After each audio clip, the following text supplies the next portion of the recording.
Hello friends, स्वागत है आप सभी लोगों का हाईवे क्लासेस यूट्यूब चैनल पर। और आपके जीएस लेक्चर में आपका बहुत ही बहुत स्वागत है, जिसमें हम लोग current affair plus static GK, science और हिस्ट्री, पॉलिटी, जीएस मतलब टोटल मिक्स क्वेश्चन डिस्कस करते हैं।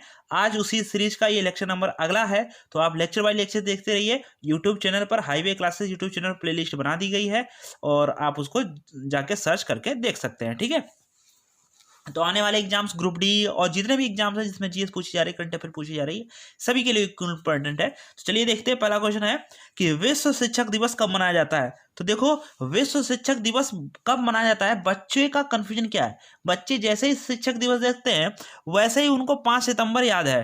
ठीक है बेटा, 5 सितंबर इसका राइट आंसर नहीं होगा, इसका राइट आंसर होगा 5 अक्टूबर। क्या 5 अक्टूबर इसका राइट आंसर होगा। ठीक है, क्यों 5 अक्टूबर को मनाते हैं विश्व शिक्षक दिवस। और अगर यहीं पर पूछ लिया जाए भारत भारत पूछ लिया जाए भारत नहीं, मतलब ऐसे पूछा जाता है राष्ट्रीय शिक्षक दिवस, तो राष्ट्रीय शिक्षक दिवस आपका आएगा 5 सितंबर। ध्यान रखना है, अगर आपसे पूछेंगे राष्ट्रीय शिक्षक दिवस तो आपको क्या लगाना पड़ेगा, 5 सितंबर लगाना पड़ेगा। लेकिन अगर विश्व पूछ दोगे तो फिर आपको लगाना पड़ेगा 5 अक्टूबर। इसी प्रकार एक क्वेश्चन हमने आपको और क्लियर कराया था, वो चावल अनुसंधान वाला।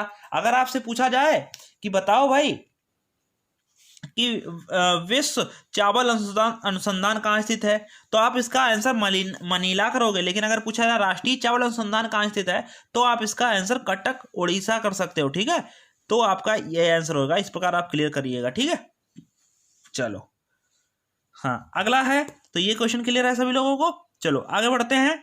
किसने ऑस्ट्रेलियन ओपन 2020 जीता। तो ऑस्ट्रेलियन ओपन 2020, तो देखो एक चीज मैंने आपको यहाँ पर क्लियर करा देते हैं पहले। तो आइए हम आपको बहुत सारे यहाँ पर थोड़े से क्वेश्चन यहाँ पर क्लियर करा देते हैं। एक होता है अफवाह। अफवाह को ध्यान रखो, कैसे लिखेंगे अफवाह, AFWA, इसको कहते हैं अफवाह। तो ये फ्रेंच ओपन है, ये सब ओपन है, टेनिस ओपन है। तो ये 2020 में आपसे पूछा जाएगा, ये A फॉर हो जाएगा आपका ऑस्ट्रेलियन, ये क्या हो जाएगा ऑस्ट्रेलियन। और ये इसी क्रम में लिखे, जो क्रम हमने लिखे हैं ये इसी क्रम में होता भी है। सबसे पहले ऑस्ट्रेलियन ओपन होता है, फिर फ्रेंच ओपन होता है, इसको विवेंडल ओपन कहते हैं, इसको अमेरिकन ओपन कहते हैं, या यूएस ओपन भी इसको कहते हैं, क्योंकि यूएस आप जानते हैं यूएस अमेरिका को कहते हैं, यूएस ओपन भी इसी को कहते हैं। तो ध्यान रखना, पहला वाला क्या है ऑस्ट्रेलियन ओपन है, और दूसरा वाला क्या है फ्रेंच ओपन है, विवेंडल ओपन है, यूएस ओपन है। तो आपसे एक क्वेश्चन यहीं से बता देते हैं कि इस बार कौन सा यूएस नहीं हुआ, तो ध्यान कौन सा जो है नहीं हुआ है, तो आप देखना विवेंडल ओपन नहीं हुआ है। ठीक है, तो ध्यान रखना है विवेंडल ओपन नहीं हुआ, और ये ऐसा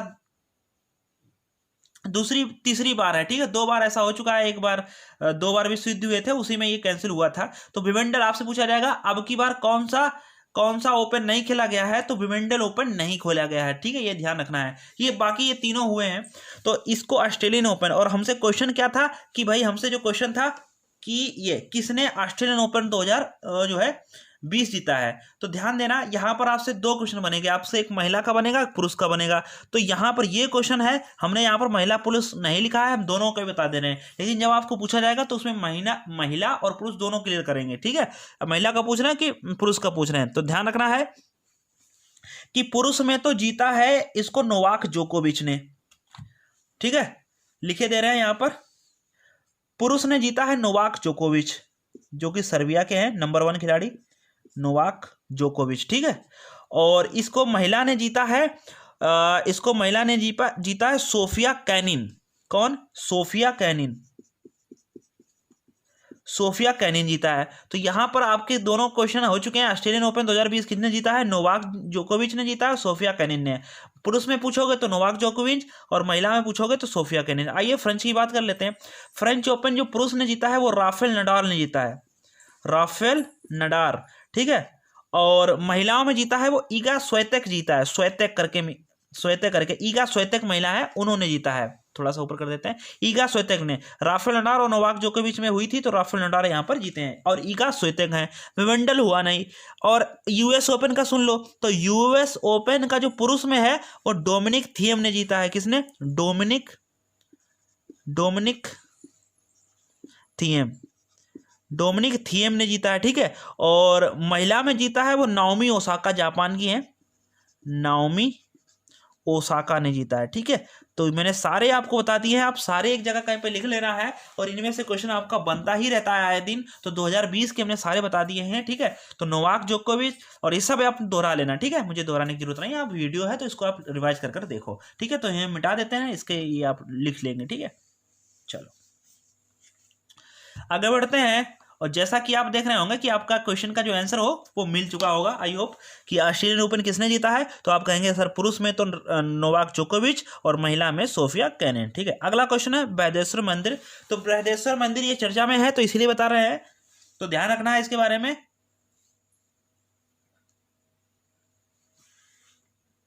हो छींक आ रही थी। तो बृहदेश्वर मंदिर कहाँ स्थित है, तो ध्यान रखना तमिलनाडु के तंजावुर में स्थित है। कहाँ ये स्थित है, तंजावुर में स्थित है। और ये कहाँ है, तमिलनाडु में है, तंजावुर, ठीक है। तमिलनाडु के तंजावुर में स्थित है ये बृहदेश्वर मंदिर, और द्रविड़ शैली में है। कौन सी शैली में है, द्रविड़ शैली ने चोल शासक ने बनवाया था। ध्यान रखना कौन से शासक ने, चोल शासक ने बनवाया था, ये आप ध्यान रखना है, चोल शासक ने बनवाया था आपका ये वाला मंदिर, ठीक है। और कावेरी नदी पर है, दरअसल ये कावेरी नदी पर है, ठीक है। और यहीं पर एक होता है सूर्य मंदिर जो गंग वंश ने बनवाया है, और गंग ने वंश ने बनवाया है। तो और इसको ब्लैक पगोड़ा भी कहते हैं, 100% सौर ऊर्जा संचालित है, गंग वंश ने बनवाया है, ठीक है। ध्यान रखना है इस चीज को, सूर्य मंदिर उड़ीसा में है, कोडार का सूर्य मंदिर। और एक है, एक को सप्त पैगोड़ा भी कहते हैं। एक तो हो गया ब्लैक पगोड़ा, वो तो हो गया उड़ीसा का, ठीक है, सूर्य मंदिर। एक कहते हैं सप्त पैगोड़ा, सप्त पैगोड़ा कहते हैं महाबलीपुरम के जो मंदिर है वो पल्लव वंश ने बनवाया, उनको कहते हैं। ध्यान रखना महाबलीपुरम के जो मंदिर हैं उनको पल्लव वंश ने बनवाया, उनको सप्त पैगोड़ा कहते हैं। एक है खजुराहो में, मध्य प्रदेश में, खजुराहो के जो है मंदिर वो मध्य प्रदेश में है, और चंदेल शासक ने बनवाए हैं, ठीक है। और खजुराहो के मंदिर आप जानते हो जैन धर्मियों के लिए प्रसिद्ध हैं, ठीक है। तो ये क्वेश्चन आप ध्यान रख सकते हो।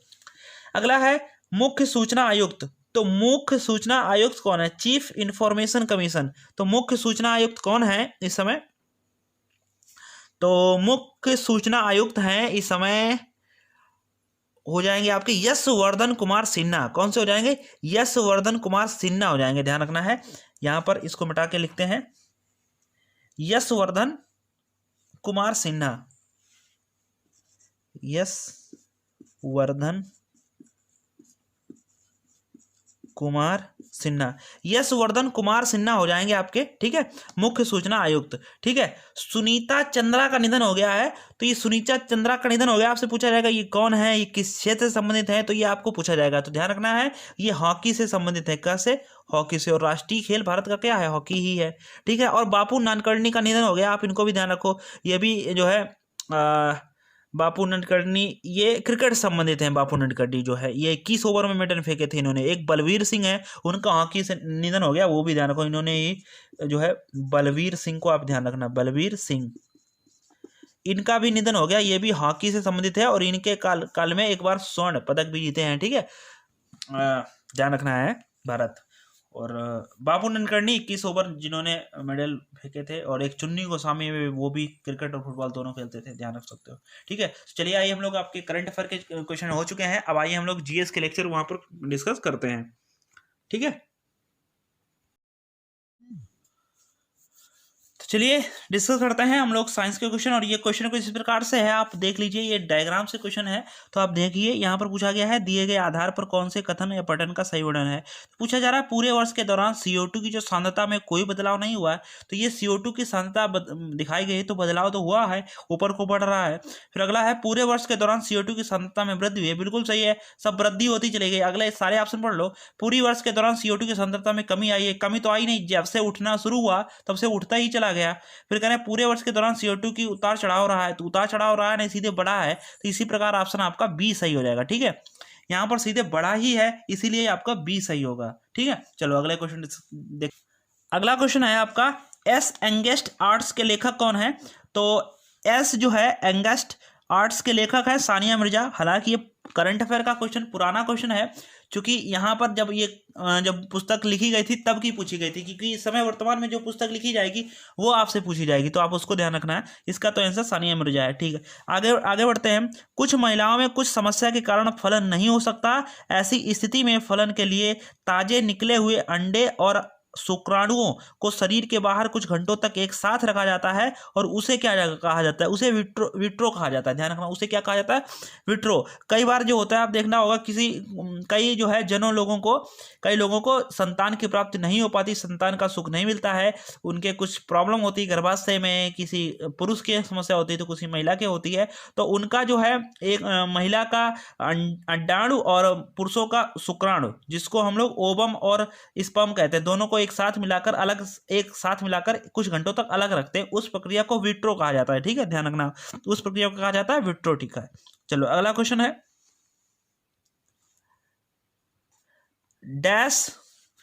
डैश में कार्बन परमाणुओं के फुटबॉल के आकार में व्यवस्थित होते हैं। मतलब किसमें जो है कार्बन परमाणुओं के फुटबॉल के आकार में स्थित होते हैं? तो इसका राइट आंसर हो जाएगा फुलरीन।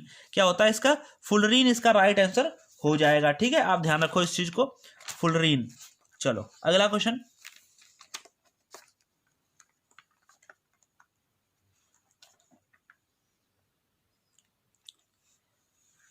निम्नलिखित में से कौन सा जल का स्रोत ऑस्ट्रेलिया को न्यूजीलैंड से अलग करता है?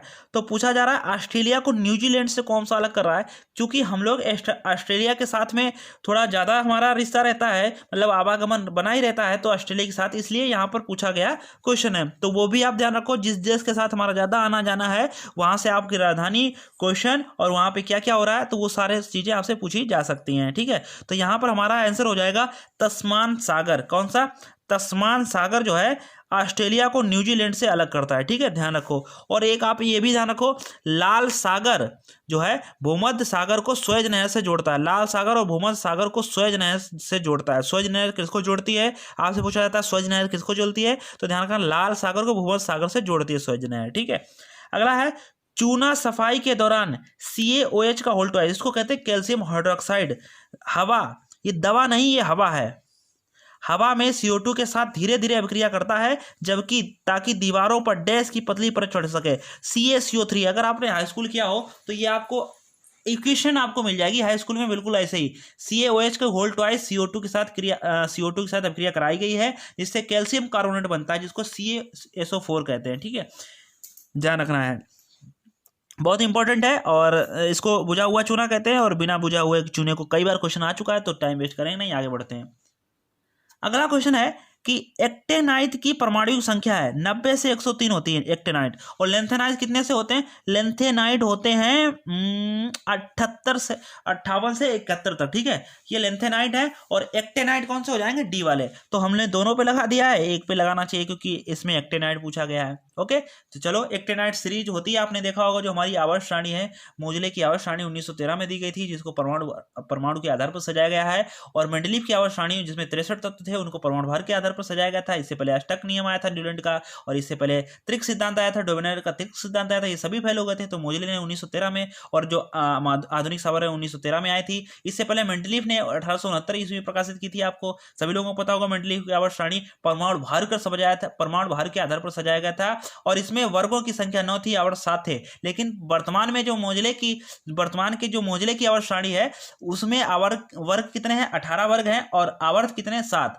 तो वर्तमान में तत्व कितने हैं? 118, और उस समय कितने से? 63। ठीक है, ध्यान रखो। अगला क्वेश्चन, पिन्ना डैश का बाह्य भाग है। तो पिन्ना किसका भाग है? कान का बाह्य भाग है। ठीक है, कान का भाग है, बाह्य भाग है पिन्ना। और कान में सबसे एक छोटी अस्थि पाई जाती है, जिसको हम लोग हड्डी कहते हैं, जिसका नाम स्टेप्स है। और कान में 3 पाई जाती हैं, मेलियस, इनकस और स्टेप्स। तो मानव शरीर की सबसे छोटी हड्डी स्टेप्स है, और मानव की शरीर की सबसे बड़ी हड्डी भी फीमर है।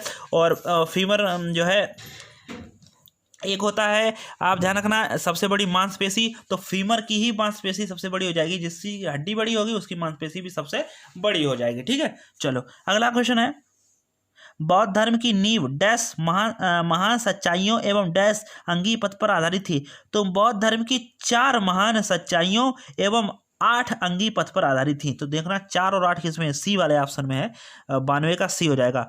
ठीक है। और 4 महान सच्चाई क्या थी कि दुख है, दुख समुदाय है, दुख निवारण है, दुख निवारण मार्ग है। ठीक है, दुख निवारण है और दुख का निवारक मार्ग, ये 4 हैं। टोटल जो है 8 उसमें बताए थे। दुख निवारण के लिए बुद्ध ने अष्टिक नियम की बात कही थी, सम्यक दृष्टि, सम्यक संकल्प, सम्यक वाणी, सम्यक स्मृति, सम्यक समाधि। और इसमें यही बताया गया था दुख का कारण इच्छा है, इच्छा पालोगे तो दुख मिलेगा। ये आपने बौद्ध धर्म ने बनाया था। ठीक है, बौद्ध धर्म में प्रवेश को उपसंपदा कहा जाता है और गौतम बुद्ध ही जो है बौद्ध धर्म के प्रवर्तक हुए। इन्हें ही जो है ज्ञान की प्राप्ति हुई, धीरे धीरे इन्होंने आगे बढ़ाया और इनको लोगों को पसंद भी आने लगे, क्योंकि ये उस समय लोकल लैंग्वेज में बात किया करते थे, जैसे कि लोग नीचे तबके वर्ग के लोग बोला करते थे और बड़े वर्ग के जो लोग थे वो संस्कृत और ऐसे लोग बोला करते थे। अगर कोई सुन भी लेता था तो उसके कान में पिघलाकर लोहा या शीशा डाल दिया जाता था कि कभी उसको सुनाई ना दे। तो ऐसी भाषा थी संस्कृत। और मतलब इसको थोड़ा सा छोटे लेवल पर आए बौद्ध धर्म, इन्होंने अपनी नीचे लेवल की बात करी, प्राकृत और जो है आप समझते हो इन वाली भाषा आई। जैन धर्म की आई पाली, बौद्ध धर्म की पाली थी और जैन धर्म की प्रकृत थी। तो पाली में बोलने लगे थे तो सभी लोगों को समझ में आया, तो कहा जय बौद्ध जय बौद्ध। तो बौद्ध धर्म को आगे ज़्यादा बढ़ाया, इसीलिए बौद्ध धर्म आगे ज़्यादा बढ़ गया। अगला है डैश डैश के अनुसार जी का मान घटता है। तो जी का मान घटता है ऊंचाई पर। देखो जी का मान चाहे ऊंचे जाओ चाहे नीचे जाओ, यानी कि चाहे ऊपर जाओ चाहे नीचे जाओ, जी का मान पक्का घटना है। ठीक है, जी के मान से कितने क्वेश्चन बन सकते हैं हम आपको एक बार में बता देते हैं, ध्यान से सुनो। जी की सतह से ऊपर पृथ्वी की सतह से ऊपर या नीचे जाने पर जी का मान घटता है। ठीक है, पहली पॉइंट। 2 पॉइंट हो गए इसी में। जी का मान सबसे ज्यादा कहाँ है, ध्रुवों पर है। जी का कौन सी जी, कैपिटल जी, गुरुत्वाकर्षण। ठीक है, ये कैपिटल जी। जी का मान यानी कि स्मॉल जी का मान न्यूनतम कहाँ होता है, विषुवत रेखा पर होता है, जिसको भूमध्य रेखा भी कहते हैं, जिसको 0 डिग्री रेखा भी कहते हैं। ठीक है, ध्यान रखो। पृथ्वी के घूर्णन गति बढ़ने पर जी का मान कम हो जाता है। ध्यान रखना, पृथ्वी का जो घूर्णन गति है अगर वो बढ़ जाएगी तो जी का मान कम हो जाएगा। ठीक है, पृथ्वी के घूर्णन गति के घटने से स्मॉल जी का मान बढ़ जाता है। ठीक है, ध्यान रखना, अगर पृथ्वी घूमना बंद कर दे तो क्या होगा, गुरुत्वाकर्षण का मान तो जो है बंद कर देगा तो जी का मान क्या हो जाएगा, बढ़ जाएगा। ठीक है, अगला क्वेश्चन देखिएगा। अगला है कि निम्नलिखित में से किसने रघुवंश संकलित की है। तो रघुवंश किसने की है भाई, ये कालिदास ने की। कालिदास ने भाई जो रघुवंश की है आप सभी लोगों को पता होगा। कालिदास ने जो है मेघदूत और ऋतु संहार रघुवंशम ये कालिदास ने है। और एक तो कुमार संभव भी आप जानते होंगे, मालविकाग्निमित्रम जानते होंगे, अभिज्ञान शाकुंतलम जानते होंगे। ये सब किसकी हैं, ये कालिदास की पुस्तक है, महान पुस्तक है। आप इनको जरूर ध्यान रखो। ठीक है, चलो अगला क्वेश्चन है। हाँ, बर्फ का गलनांक बिंदु कितना है। तो बर्फ का गलनांक बिंदु है 273 केल्विन। ठीक है, गलनांक, और बॉइलिंग पॉइंट 373 हो जाएगा। तो अगर आपसे पूछे इसमें गलनांक बिंदु तो ध्यान रखना है 273। अगर यही आपसे पूछते कि भाप बिंदु तो वो आपका 373 केल्विन हो जाता। और अगर आपसे पूछते कि भाई ऐसा करो आप जो है फ़ारेनहाइट में बताओ, फ़ारेनहाइट में, तो ध्यान रखना फ़ारेनहाइट में जो है हिमांक यानी कि हिमांक बिंदु होता है 72 डिग्री और भाप बिंदु होता है 212 डिग्री। और ध्यान रखना एक होता है एब्सोल्यूट टेम्परेचर, जिसको जो है एब्सोल्यूट टेम्परेचर कहते हैं, और ये डिग्री सेल्सियस में होता है 273 माइनस 1.5 होता है, मतलब माइनस का 273.15। इतने डिग्री से नीचे कोई डिग्री हो नहीं सकता। या तो आप 0 केल्विन कह सकते हो, 0 केल्विन से इसको परम शून्य ताप भी कहते हैं। ठीक है, परम शून्य ताप, ऐसा तापमान जिस पर अणु भी गति करना बंद कर दे उसको परम शून्य ताप कहते हैं। मतलब इतना ठंडा कहीं पर है नहीं, अभी तक ऐसे ही नहीं अंदाजा लगाया जा रहा है। इतना ठंडा अभी किसी ने माप नहीं सका है जो आप 0 केल्विन से तक कोई पहुंच ही नहीं पाता, जैसे सूर्य तक कोई नहीं पहुंच पाया। ठीक है, चलो अगला क्वेश्चन। कहा जा रहा है यदि प्रतिरोध को आधा कर दिया जाए तो विद्युत धारा क्या होगी, धारा जो है क्या हो जाएगी भाई, यदि प्रतिरोध को आधा कर दिया जाए तो धारा भी आधी हो जाएगी। तो ध्यान रखना, बस सॉरी, यदि प्रतिरोध को आधा कर दिया जाए तो धारा दोगुनी हो जाएगी। क्या हो जाएगी? दोगुनी हो जाएगी। डी वाला ऑप्शन आ जाएगा, क्योंकि प्रतिरोध और धारा का उल्टा संपर्क होता है। धारा दुगनी करोगे तो प्रतिरोध आधा हो जाएगा, प्रतिरोध दुगना करोगे तो धारा आधी हो जाएगी। सिंपल सी बात है, इनमें सिस्टम थोड़ा उल्टा होता है, ठीक है। और आप ओम के नियम से V बराबर IR से आप ध्यान भी सकते हो, R बराबर निकाल भी सकते हो। V/I विभवांतरपन धारा होती है प्रतिरोध। और प्रतिरोध होता क्या है? किसी चालक का वह गुण जो उनमें प्रवाहित धारा को प्रतिरोध करे या विरोध करे, जो उसमें प्रवाहित धारा को विरोध करे, प्रतिरोध कराता है, ठीक है। आप ओम का नियम आपने खूब अच्छे से पढ़ा होगा। चलो अगला क्वेश्चन डिस्कस करते हैं। क्वेश्चन डैश डैश की आवृत्ति मनुष्य के लिए श्रव्य नहीं है। तो कई बार ये क्वेश्चन बता चुके हैं। मनुष्य कौन सी आकृति सुन सकता है? 20 हर्ट्ज से लेकर 20,000 तक सुन सकता है। क्या ये 22,000 वाली सुन सकता है? नहीं, यही हमारा आंसर हो जाएगा। इसको जो 20,000 से ऊपर कहते हैं उसको कहते हैं पराश्रव्य जो है, ठीक है, पराश्रव्य। और एक होता है श्रव्य, एक होता है जो हमारी श्रव्य नहीं है, यानी कि नीचे, श्रव्य से नीचे होती है। अब श्रव्य तरंगे जिनको हम लोग 20,000 से नीचे भी 20 हर्ट्ज से नीचे भी नहीं सुन सकते हैं और 20,000 से ऊपर का भी नहीं सुन सकते हैं, ठीक है। तो हमारे लिए कौन सी है? 22,000 हमारा इसका राइट आंसर हो जाएगा, ठीक है। चलो अगला क्वेश्चन। पक्षियों में डैश होता है। तो पक्षियों में क्या होता है बताओ भाई? पक्षियों में जो इनका हृदय होता है वो कितने कोशीय होता है बताओ? पक्षियों का जो हृदय होता है वो हमारे समान है, 4 कोष्ठीय होता है, ठीक है। पक्षियों का हृदय 4 कोष्ठीय होता है। एक ध्यान रखना है, जो काकरोच होता है उसमें 4 हृदय, मतलब 13 हृदय होते हैं, ठीक है। और उभयचर वर्ग के प्राणियों का हृदय 4 वैसी भी होता है। उभयचर जो पानी और जिसमें दोनों रह सकते हैं, तो उसमें कुछ अपवाद भी रहते हैं। तो जैसे हमने बताया कि काकरोच में 13 रहते हैं, ठीक है। आप बताइएगा, मगरमच्छ के बताइएगा आप कमेंट बॉक्स में, ठीक। चलो अगला क्वेश्चन डिस्कस करते हैं। पंचतत्व के लेखक है भाई, बताओ पंचतत्व किसने लिखा? सभी लोगों को पता होगा, विष्णु शर्मा ने लिखा है पंचतत्व, है ना। उसमें क्या दिक्कत हो गई? तो विष्णु शर्मा हो जाएगा। पंचतत्व तो बड़ी महान पुस्तक है और बाइबल के बाद इसी का स्थान आता है पंचतत्व का, ठीक है। फेमस में दुनिया में, ठीक है, बाइबल का पंचतत्व जो विष्णु शर्मा ने लिखी थी, ठीक है। चलो, येलोस्टीन राष्ट्रीय उद्यान कहाँ स्थित है? तो ये संयुक्त राज्य अमेरिका में स्थित है। कहाँ? संयुक्त राज्य अमेरिका में स्थित है ये आपका येलोस्टीन राष्ट्रीय उद्यान पार्क, ठीक है। कहाँ स्थित है? संयुक्त राज्य अमेरिका में स्थित है। और ध्यान रखना है, जो आपके विष्णु शर्मा उसे 1-2 क्वेश्चन बता देते हैं। वाल्मीकि द्वारा रामायण लिखी गई है और वाल्मीकि को भरत आदि के कवि कहा जाता है। तो ये सभी पता होगा, चलो कोई दिक्कत नहीं। आप बताओ महाभारत किसने लिखी है? चलो यही पूछ लेते हैं। महाभारत बताना कमेंट बॉक्स में किसने लिखी है, ठीक है। चलो अगला क्वेश्चन है, तो ये ध्यान रखना, संयुक्त राज्य अमेरिका इसका राइट आंसर हो जाएगा। और ध्यान रखो, जो विश्व का सबसे बड़ा चिड़ियाघर है वो दक्षिण अफ्रीका में है। उसका नाम क्या है? उसका नाम है क्रूजर नेशनल पार्क, ठीक है। क्रूजर नेशनल पार्क हो जाएगा, क्रूजर नेशनल पार्क। और भारत का सबसे बड़ा चिड़ियाघर अलीपुर में स्थित है, ठीक है। तो ध्यान रखना है। न्यूयॉर्क में स्थित है स्थित है American museum of natural history, विश्व का सबसे बड़ा अजायब घर है, ठीक है। चलो वो तो अलग की बात हो गई। अगला क्वेश्चन डिस्कस करते हैं। मटर के पौधे में कैरेक्टी रिसीवर होते हैं। तो झुर्रीदार बीज, अगर आपने 10th पढ़ा हो तो ये पूरा चैप्टर है मटर के पौधे पर। मेंडलीफ ने जो इसको प्रयोग किया था वो पूरी तरीके से समझाया गया है कि इसमें क्या F1 होता है, मतलब जो पहले फर्स्ट के प्राणी होते हैं जिसको जो F1 पीढ़ी होती है उसको पीढ़ी F1 F2 F3 ऐसे करके आता है। और जिसमें आप RR और कैपिटल RR, स्मॉल RR और नीचे YY होता है, जो आप 10th क्लास में पढ़ते हैं, ठीक है। इतना डिटेल में नहीं, तो उसको पूरा थ्योरी पढ़ना पड़ता है तभी समझ आता है, ठीक है। चलो आगे है डैश डैश एक यौगिक नहीं है, मतलब इसमें बताना है कौन सा एक यौगिक नहीं। चाक, सल्फर, हाइड्रोसल्फाइड ये है, ये लीड नहीं है, ये लेड होता है। लेड जिसको सीसा कहते हैं, PB, ठीक है। तो लेड यौगिक नहीं है। यौगिक तो वही होगा जो 2 या 2 से अधिक से मिलकर बने, तत्वों से मिलकर बने। जैसे चाक है CaCO3 कैल्शियम कार्बोनेट कहते हैं, सल्फर डाइऑक्साइड CO2 होते हैं, हाइड्रोजन सल्फाइड। तो आप सभी लोग जानते हैं ये सभी लोग कंपाउंड है, जबकि कंपाउंड कौन नहीं है? लेड, जो अकेला है ये कंपाउंड नहीं है, ठीक है। क्लियर है सभी लोगों को? उम्मीद है यहाँ तक सबको क्लियर है। बस हम लोगों को 30 क्वेश्चन डिस्कस करना था, फटाफट आंसर कर लिए हमने। अब हम लोग आज के लिए इतना ही रखते हैं, ओके।